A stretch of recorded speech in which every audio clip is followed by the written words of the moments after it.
کیونکہ مجھے معلوم ہے کہ یہاں پہ میرے اہل سنت بھائی بھی آ رہے ہیں اور میں ان کو بات پیش کر رہا ہوں اور لمحہ فکریہ دے رہا ہوں. کچھ برادران نے کہا کہ ہم آپ کے مجالس سے شیعہ ہو چکے ہیں. بہرحال میں پیش کر رہا ہوں, لمحہ فکریہ ہے. اگر میں غلط کہوں تو آپ مجھ سے دلیل مانگ لیجئے, میں ثابت کرنے کے لیے تیار ہوں. جو بات کہوں گا ذمہ داری سے کہوں گا. شیعہ سنی کتابوں میں لکھا, ابن قتیبہ دینوری نے الامامت و سیاسہ میں لکھا, صفحہ نمبر 37 جلد نمبر 1 کے اندر. سن رہے ہیں حضرات؟ تو یہ بھی بہت قدیمی کتاب ہے, 1250 سال پرانی کتاب ہے, الامامت و سیاسہ, امامت اور سیاست. امامت یعنی یہاں پہ پیشوائی ہے, لیڈرشپ ہے, شیعہ امامت نہیں ہے. تو الامامت و سیاسہ ابن قتیبہ دینوری نے اپنی کتاب میں لکھا کہ سیدہ جب ایک مرتبہ ناراض ہو گئی تو بعد میں سارے مدینے میں بات پھیل گئی, سیدہ ناراض ہے, سیدہ ناراض ہے. ایک مرتبہ سارے مدینے میں جب بات پھیل گئی تو جن سے ناراض تھی انہیں بھی پتا چل گیا کہ ہر مدینے کے آدمی کو پتا چل گیا کہ سیدہ ہم سے ناراض ہے. ان دونوں نے جناب امیر سے کہا, یا علی ہم سیدہ سے ایک مرتبہ ملنا چاہتے ہیں. مولا نے کہا نہیں, میں اجازت نہیں دیتا. کہا بس ایک مرتبہ ہم بات کرنا چاہتے ہیں. مدینے کا ہر آدمی جہاں ہم جاتے ہیں سننے میں آتا ہے کہ سیدہ ناراض ہے. جناب امیر گھر آئے, مساجد پہ نہیں آیا, آئے گھر, اور آنے کے بعد جناب سیدہ سے کہا شیخین آئے ہیں دروازے پہ کہ آپ سے ملنا چاہتے ہیں. مولا نے جیسی جناب خاتون جنت سے کہا میں ان کی شکلیں نہیں دیکھنا چاہتی. ایک مرتبہ جناب امیر نے کہا میں زبان دے چکا ہوں. کہا کہ ٹھیک ہے پردہ لگا دیجئے, میں پردے کے اس طرف بیٹھوں گی. وہ پشت پہ آ کے کھڑے ہو کے اگر کوئی بات کہنا چاہتے کہہ دے. دروازے پہ کھڑے ہو کے ان میں سے ایک نے آواز دے کے کہا السلام علیکم یا ابنۃ رسول اللہ, اے اللہ کے رسول کی بیٹی آپ پہ سلام ہو. بی بی نے جواب نہیں دیا. مسلمان کہتے ہیں بی بی نے جواب نہیں دیا. بھئی سلام کرنا مستحب ہے, سنت نبی ہے, جواب دینا واجب ہے. اگر مسلمان سلام کرے تو جواب دینا واجب. تمام مسلمانوں سے کہو, سروں پہ قرآن رکھ کے کہہ سکتے ہو تو کہو, یا سیدہ مسئلہ نہیں جانتی تھی یا آنے والے کو مسلمان نہیں مانتی تھی.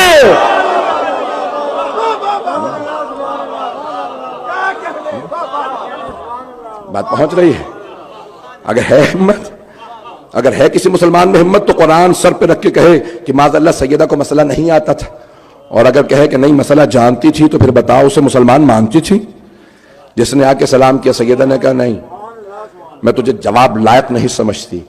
یہی جناب زینب کبریٰ نے دربار یزید میں کیا تھا.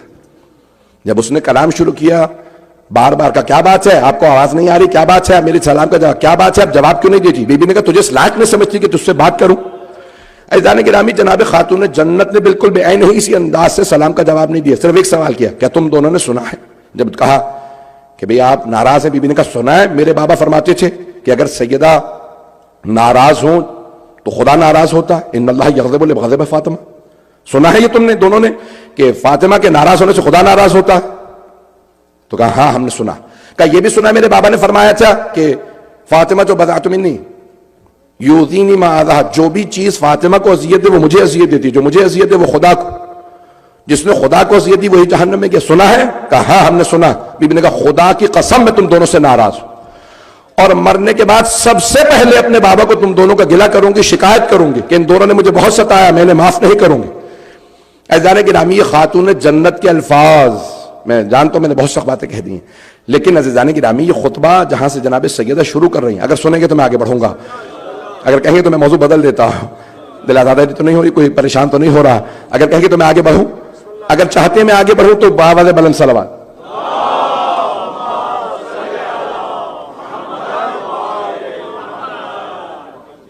ہے مجمع ابھی تک میرے ساتھ؟ شاید میں بالکل آج مختلف انداز سے سارا پیش کر رہا ہوں.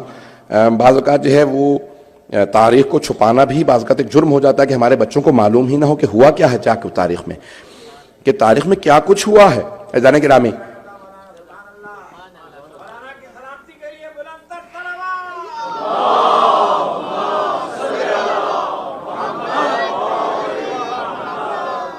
چلتے رہیں گے. عزیزان گرامی, اس مقام پہ بہت سے علماء نے لکھا ہے اہل سنت کے کہ دونوں موجود تھے, کیونکہ تو پہلے نے فوراً رونا شروع کیا اور وہ وہاں سے باہر نکل گئے اور کہا کہ مجھے کچھ نہیں چاہیے. سیدہ ناراض ہو گئی. دوسرے نے جا کے کہا کہ لوگوں کو مت بتانا کہ کیا ہوا ہے, اور اس معاملے کو یہیں پہ دبا دو, اور عورتوں کی باتوں میں مت آنا, اور چھوڑ دو اس معاملے کو. کہا کہ نہیں میں یہ نہیں دیکھ سکتا کہ اب سیدہ جو ہے ناراض ہو رہی. کہا کہ چھوڑ دو اس معاملے کو. کہا ٹھیک ہے, ابھی چیزوں کا کیا کریں گے؟ کہا ہمیں سب چیزوں کو اپنے پاس رکھنا ہے. پھر دوبارہ منصوبہ بندی ہونے لگی اور کیا کیا چھیننا ہے اور کس طرح سے معاملات کو آگے بڑھانا ہے. میں سخت جملے کہہ رہا ہوں میں جانتا ہوں، لیکن میں تاریخ پیش کرنے پہ مجبور ہوں. یہاں تک کہ وہی جو روتے ہوئے نکل گیا، ایک مرتبہ موت کے وقت مروج الذہب میں ہے، بڑے بڑے علماء نے لکھا کہ بار بار جب عمارت سے تو بے ہوش ہوتا، ہوش میں آتا تو ایک ہی بات دہراتا، اے کاش میں نے 3 کام نہ کیے ہوتے. تو پوچھنے والوں نے پوچھا کہ کون سے، سنیں گے نا؟ میں جانتا ہوں میں آج سخت باتیں کہہ رہا ہوں لیکن سن لیجئے گا، چاہے بے شک نشر نہ کریں، مجھے وہ نہیں ہے. صرف میں اپنے بچوں کو بتانا چاہتا ہوں کہ ہماری تاریخ کیا ہے، کیوں ہمارا اتنا سخت موقف ہے. تو ایک مرتبہ کہا ہے کاش میں نے 3 کام نہ کیے ہوتے، مجھے صرف ایک کام کو پیش کرنا ہے. پوچھا کون سے 3 کام، کیوں رو رہے ہیں اس وقت؟ کہا میں جب بھی آنکھیں بند کرتا ہوں میرے سامنے جہنم آ جاتی ہے، اور میں دیکھتا ہوں کہ فرشتے ہیں وہ کہتے ہیں کہ جہنم تیرے انتظار میں ہے، تو نے اس پہ ظلم کیا جس کا ظلم خدا برداشت نہیں کرتا. کہا کاش میں نے 3 کام نہ کیے ہوتے. کہا کون سے 3 کام؟ کہا کاش میں فاطمہ کے دروازے پہ آگ نہ لے جاتا، میں در سیدہ پہ آگ لے کے نہ گیا ہوتا. اے کاش میں نے دروازے کو آگ نہ لگائی ہوتی، یہ آگ میرے لیے جہنم کی آگ کا سبب بن گئی ہے. کیوں؟ اب نظر آ رہا ہے سب کچھ. کئی ایسے گناہ ہوتے ہیں جس کے بعد توبہ کے دروازے بند ہو جاتے ہیں.